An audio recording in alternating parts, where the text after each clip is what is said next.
മണിപ്പൂർ കലാപക്കേസ് പ്രതി തലശ്ശേരിയിൽ പിടിയിലായി. ഇംഫാൽ സ്വദേശിയായ രാജ്കുമാർ മൈപാക്സാനെയാണ് പിടിയിലായത്.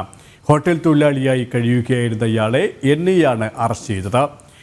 വിവരങ്ങളുമായി മിഥുൻ പിള്ള ചേരുകയാണ്. മിഥുൻ, കലാപക്കേസിലെ പ്രതിയാണ് ഇപ്പോൾ തലശ്ശേരിയിൽ പിടിയിലായിരിക്കുന്നതിന് മറ്റ് വിശദാംശങ്ങൾ കൂടി.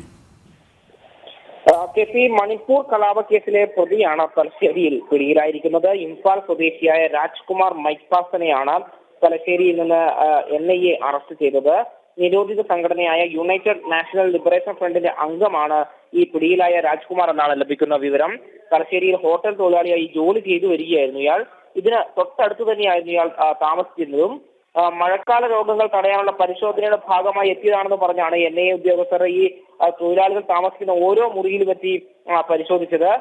ഇവിടെ നിന്ന് ഓരോരുത്തരുടെയും ഐഡന്റിറ്റി കാർഡ് വാങ്ങി പരിശോധിക്കുകയും ചെയ്തു.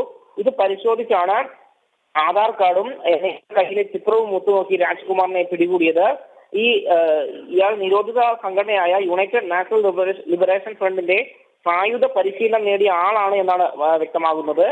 ഇയാളുടെ ചെവിക്ക് താഴെയായി കഴുത്തിൽ പ്രത്യേക രീതിയിൽ പച്ച കുത്തിയിരുന്നു. ഇതാണ് NIAക്ക് ഇയാളെ തിരിച്ചറിയാനുള്ള പ്രധാന മാർഗമായത് എന്നാണ് അറിയാൻ സാധിച്ചത്. ഏതാനും ദിവസമായി NIA സംഘം തലശ്ശേരിയിലെത്തി ഇയാളുടെ പ്രവർത്തനം നിരീക്ഷിച്ചു വരികയായിരുന്നു.